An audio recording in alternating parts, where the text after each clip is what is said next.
नमस्कार साथियों, कैसे हैं आप लोग। आशा आप लोग अच्छे होंगे। दोस्तों, आप सभी का स्वागत है एक बार फिर से हमारे YouTube चैनल में। लगातार आप सभी का कमेंट आ रहा था कर्नाटक विधानसभा चुनाव का विश्लेषण करने को। तो देखिए, ये वीडियो आपके बीच में आ चुकी है, तो अंत तक इस वीडियो में बने रहिएगा। देखिए, हम बात करें कर्नाटक की, तो कर्नाटक में अभी वर्तमान में भारतीय जनता पार्टी की सरकार है और येदियुरप्पा यहाँ पे मुख्यमंत्री है। अगर हम बीजेपी की बात करें तो जो 2018 में विधानसभा का चुनाव हुआ था उसमें बीजेपी को पूर्ण बहुमत नहीं मिला था। हालांकि भारतीय जनता पार्टी सबसे लार्जेस्ट पार्टी बनी थी। बाद में कुछ वर्ष तक जो है कि जेडीएस और कांग्रेस की सरकार चली, लेकिन बाद में तोड़फोड़ की राजनीति जैसा कि हर प्रदेश में हावी है वैसा कर्नाटक में देखने को मिला और तोड़फोड़ के द्वारा जो है कि विधायकों ने इस्तीफा दिया और साथ ही साथ फिर से विधायकों ने चुनाव लड़ा और भारतीय जनता पार्टी की सरकार बन गई। कर्नाटक में अगर प्रमुख पार्टियों की बात करें तो प्रमुख रूप से 3 पार्टियां जो मजबूत स्थिति में है वही चुनाव में प्रमुख भूमिका में होती है। एक तो कांग्रेस जो राष्ट्रीय पार्टी है, इसके बाद भारतीय जनता पार्टी, ये भी राष्ट्रीय पार्टी है, और तीसरी पार्टी कर्नाटक की राज्य स्तरीय पार्टी है जेडीएस यानी जनता दल सेक्युलर। तो 3 मेन पार्टियां हैं जिनके बीच जो है कि चुनावी टक्कर होती है। देखिए, 2018 के चुनावी नतीजों की बात करें तो आपके सामने हमने 2018 का चुनावी नतीजा पेश कर दिया है। यहाँ पे उस समय कांग्रेस को 80 सीटें मिली थी। अगर बीजेपी की बात करें तो बीजेपी के खाते में 104 सीटें गई थी, जेडीएस के खाते में 37 सीटें गई थी और अन्य के खाते में 3 सीटें यहाँ पर गई थी। तो उस समय किसी भी पार्टी को पूर्ण बहुमत नहीं मिला, हंग असेंबली हो गई थी और बाद में कांग्रेस ने तत्परता दिखाते हुए जेडीएस को समर्थन दिया और जेडीएस की ओर से कुमार स्वामी उस समय मुख्यमंत्री 2018 में बने।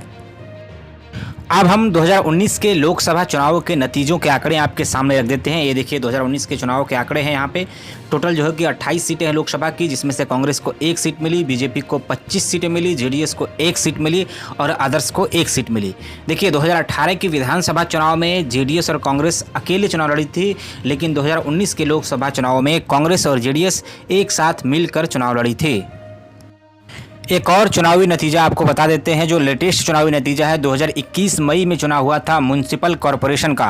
म्युनिसिपल कॉरपोरेशन में टोटल 10 सीटें हैं और इन 10 सीटों में बात करें बीजेपी की तो बीजेपी के खाते में केवल 1 सीट गई। जेडीएस की बात करें तो जेडीएस के खाते में 2 सीटें गई और कांग्रेस की बात करें तो कांग्रेस के खाते में 7 सीटें गई। यानी इन 10 सीटों में सबसे ज़्यादा सीटें कांग्रेस पार्टी ने जीता म्युनिसिपल कॉरपोरेशन में। अगर हम कर्नाटक विधानसभा की बात करें तो कर्नाटक विधानसभा में टोटल विधानसभा की 224 सीटें हैं और जिस भी पार्टी को 113 सीटें मिल जाती हैं उस पार्टी को पूर्ण बहुमत मिल जाता है और वो पार्टी अपनी पूर्ण बहुमत की सरकार बनाने में सक्षम होती है। चलिए फिर आगे बढ़ते हैं हम जनता पोल में। जनता से कुछ सवाल हमने लिए हैं, जिन सवालों के जवाब में जनता ने क्या वोटिंग करके आंसर दिया है वो आपके बीच में रखते हैं। ये सवाल आप में से ही कुछ लोगों ने पूछा था, जिसका हमने पोल के माध्यम से जनता के बीच ये सवाल रखा और उसका रिजल्ट जो आपके सामने निकल कर आया है वो हम रखेंगे।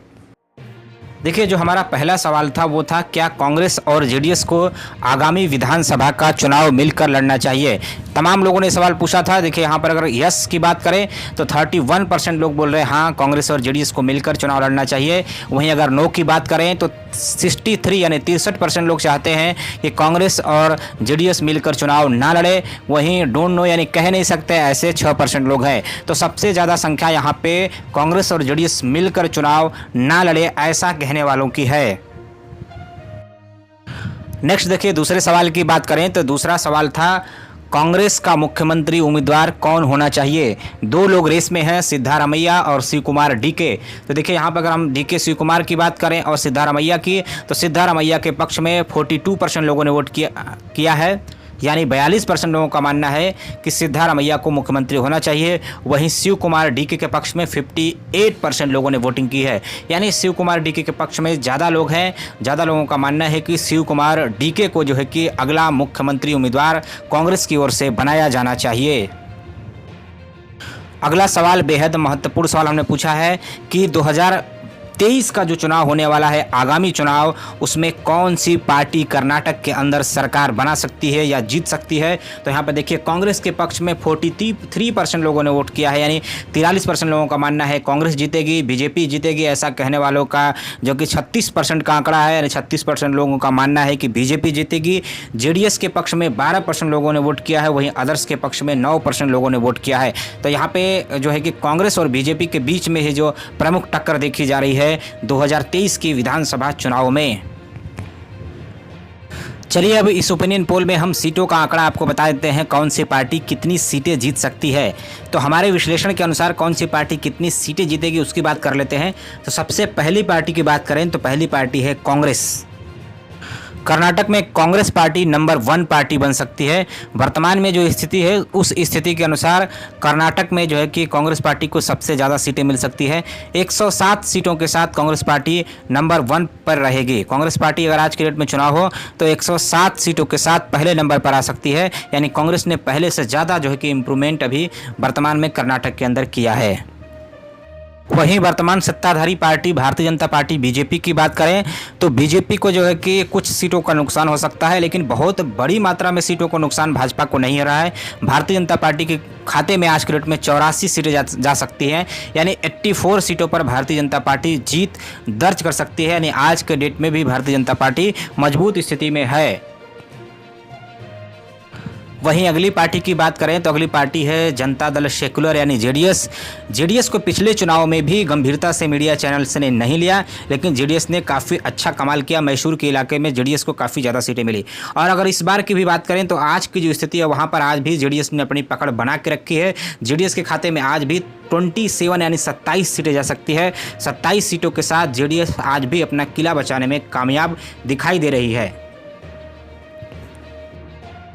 अदर्स की बात करें तो यहाँ पर देखिए अन्य में कुछ निर्दलीय और कुछ छोटी पार्टियां हैं जो यहाँ पे चुनाव जीत सकती हैं। तो कुल 6 सीटें अन्य के खाते में भी जा सकती है कर्नाटक विधानसभा के चुनाव में, जो वर्तमान की स्थिति है उसके अनुसार।